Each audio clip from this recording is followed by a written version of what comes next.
Ready, set, draw!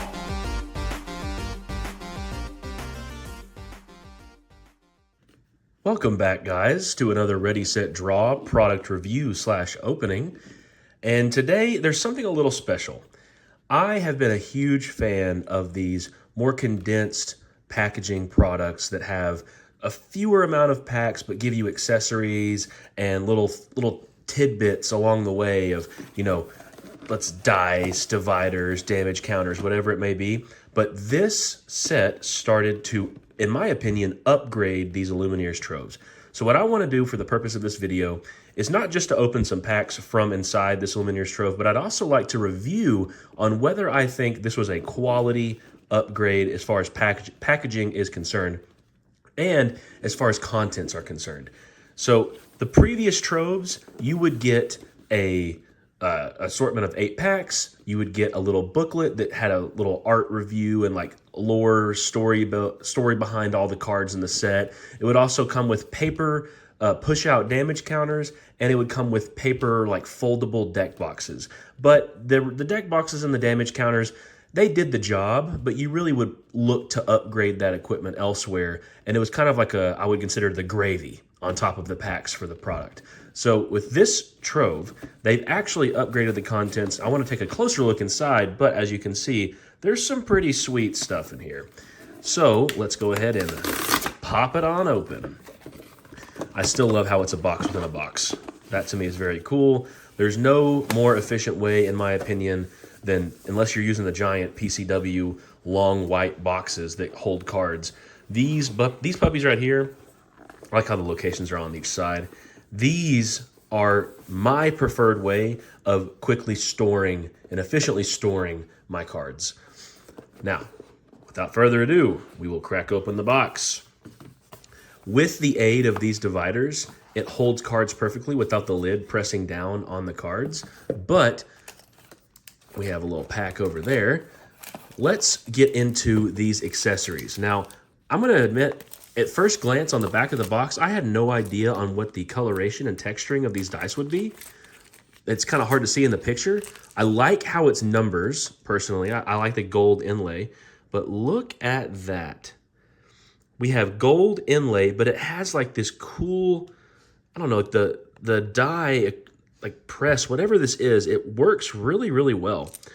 You get 6 of them, which I think is plenty for most Lorcana gameplay boards, but I can never turn down more dice. I do think it's pretty cool just as a D6, having this as an option to roll for your games if you're trying to decide who goes first. I think overall, these dice are a monumental upgrade over the damage counters. I would much prefer to use these in any game possible.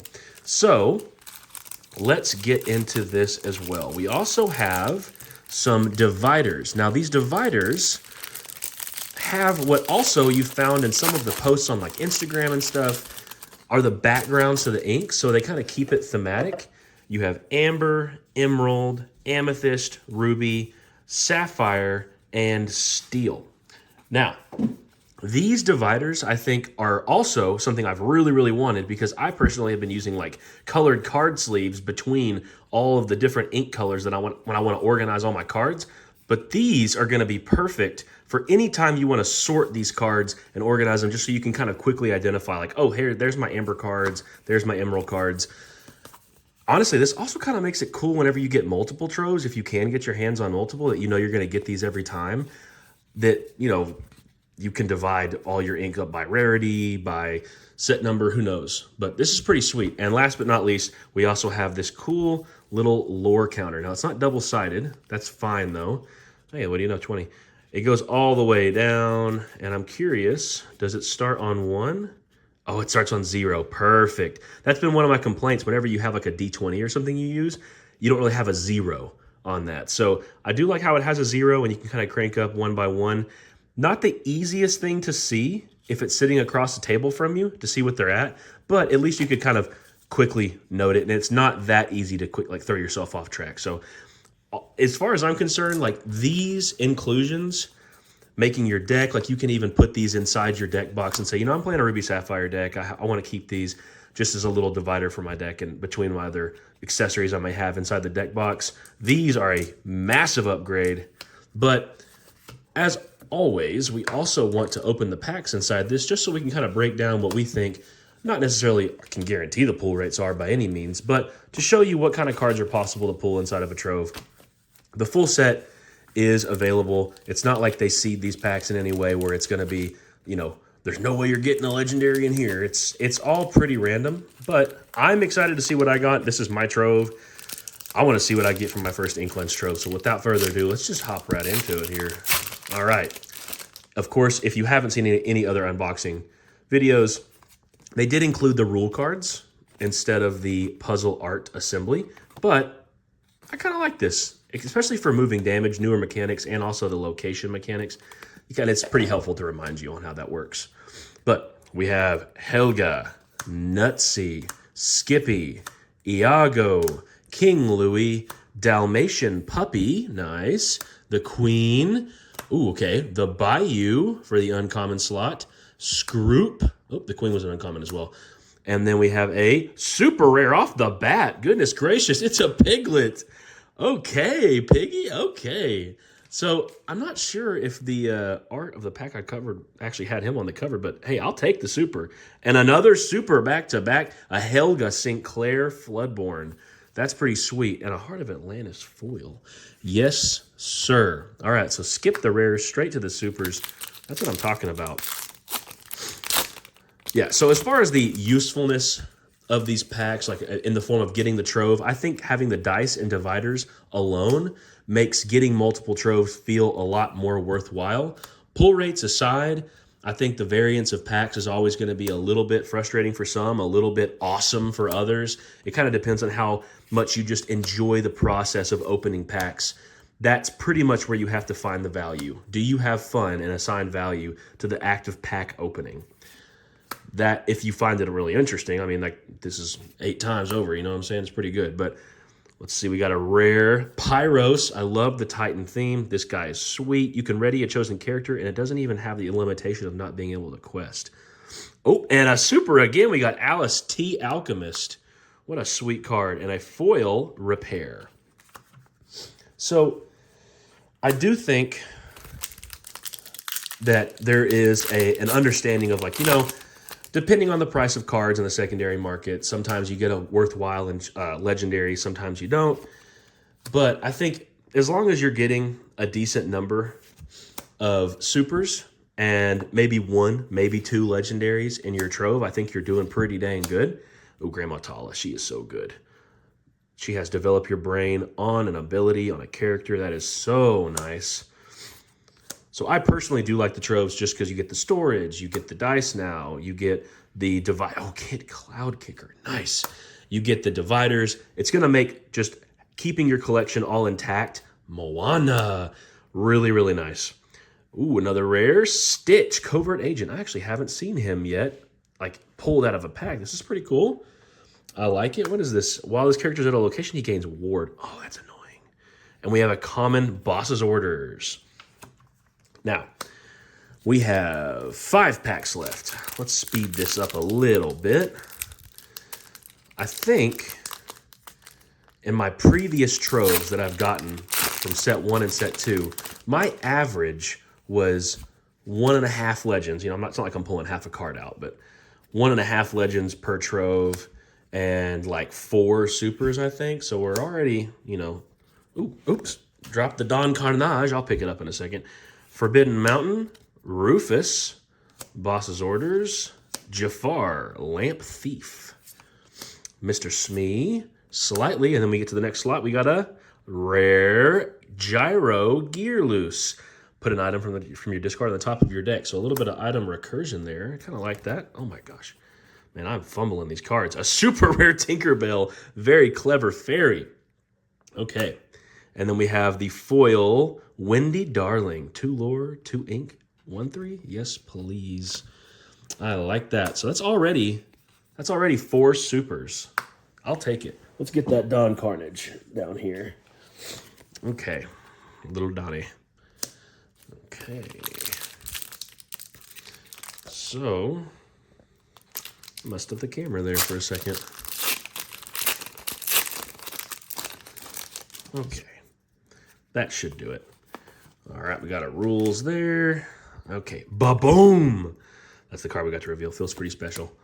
All right, Peter Pan, DeVille Manor, Bestow a Gift, McDuck Manor, Quick Patch, Dewey, Simba, Rightful, goodness gracious, I cannot hold on to my cards. Simba, Rightful King, the Jolly Roger, the Bare Necessities. This right here is a menace of a rare. Oh my God, legendary, there it is. Oh, and it's one of my favorite legends of the set. On a foil magic carpet too. Oh man, a whole new world. Talk about it. These two cards ironically work very, very well together. Whenever this character sings a song, you may play that song again from your discard for free, then put it on the bottom of your deck. So how about we make a opponent discard a card of our choice, a non-character card, and then we do it again. That would be pretty sweet. Well, if I'm going to get a legendary, that's one of the ones I want for sure. So let's just set that Ursula right back there. All right. Okay. I am creating a nightmare scenario of adjusting this camera too. Got to keep it professional.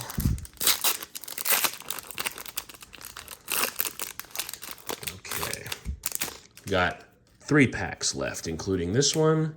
What do we got? We got Razul. Ooh. Get that thing in focus here. There we go. Razul, Jim Hawkins, Jetsam, Magic Carpet, Louie, Neverland, Nani, Kit Cloud Kicker. Oh, that's the Matanui. And then we have the Sorcerer's Hat. All right, and Gustav the Giant. And a foil DeVille Manor. Very nice. Okay. Ooh. Guys, I have butter fingers. Hold on a second. Okay, we are back. Very sorry about that. Had to adjust the camera. After I dropped that one set of cards, the camera never forgave me. Gave me the butter fingers. Had to fix it. We're going to sort this stuff back in these piles. We're going to finish these last 2 packs. That was a quick edit for y'all, but dear goodness, did that take me some time. Okay. And I'm still apparently not good at opening these things. All right. We got a DeVille Manor, Bestow a Gift, McDuck Manor, Razul, Jim Hawkins, Dalmatian Puppy, Nani, Dive Bomb, Flint Heart, Glom Gold, and for the next slot we got a rare Maui's Fish Hook. I like it. And then next we have another rare Robin Hood, 4 lore for 6 in his sleep. That's nice. And the foil, ooh, Neverland. Okay. I'm thinking locations, by the way. I'm coming around on them. Initially, I was a little low on them, thinking they might not be worth the ink to play on curve. But the more I think about it, when you play them, forcing them to challenge kind of opens the game up, gives you some more decisions, and makes them kind of forces their hand a little bit. Some, of course, are going to be a little less statted, a little less worth it than others. But let me know in the comments what you think about locations. I'm pretty optimistic about it. All right, last pack, guys. Last pack, and I swear you won't have to watch me drop any more cards. Razul, Webby Vanderquack, Sir Hiss, The Queen, Captain Amelia, Joshua Sweet, Queen of Hearts, a little villain synergy there, Starkey, The Sorcerer's Tower. Very, very nice. Giving those brooms a little bit of play here.